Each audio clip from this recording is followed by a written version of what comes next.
1-2 দিনের ভিতরে 3টা ঘটনা এগুলো ভাইরাল হয়েছে, আর মাঝামাঝি কত হাজার হয়েছে এটা তো কোনো হিসাব নাই। বাংলাদেশের কি একটা অবস্থা! গত 2 দিন আগে একটা কলেজ ছাত্রী মেয়েকে 10 জনে মিলে ধর্ষণ করছে। 2 জনে করছে, 3 জনে মারছে, 5 জনে ধরে রাখছে। আচ্ছা, রাখলাম এটা। ছোট একটা বাচ্চা 50 ফুট মাটির নিচে 5 দিয়ে পড়ে গেছে। 2 দিন লাগছে তারে উঠাইতে, মেশিন দিয়ে মাটি কাটা তারপরে তারে উঠাইছে। এনো যে মানুষগুলা ছিল, যদি 1 মুঠ করে মাটি সবাই সরাইতো তারপরে মনে হয় 2 ঘন্টার ভিতরে মাটি ফালাই দিত। এটাও রাখলাম। হাদি ভাই একজন রাজনীতিবিদ। এই হাদি ভাইকে রিক্সা দিয়ে যাইতেছে, চলন্ত মোটরসাইকেল দিয়ে 2 জন লোক তার গুলি করে দিছে। ভাই, এটা কি সামান্য একটা মানুষে পারবো যে চলন্ত মোটরসাইকেলে একটা চলন্ত রিক্সার মাঝে একটা লোককে গুলি করে দেওয়া? এটা কি সম্ভব? এটা প্রফেশনাল কিলার লাগবে ভাই। এই 1-2 দিনের ভিতরে 3টা ঘটনা এগুলো ভাইরাল হয়েছে, আর মাঝামাঝি কত হাজার হয়েছে এটা তো কোনো হিসাব নাই।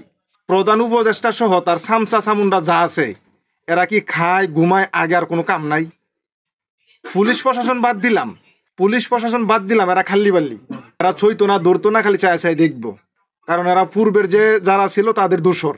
তা আমি একটা কথা বলতে চাই, বাংলাদেশের অবস্থা একদম অতি ভয়াবহ চলতেছে। অন্তত এটার দিকে খেয়াল দেন। ট্যাক্স টুক্স এগুলা বাদ দেন, বাদ দিয়া দেশটা কিভাবে সুন্দর চলে, কিভাবে ভালো চলে, এটার চিন্তা করেন।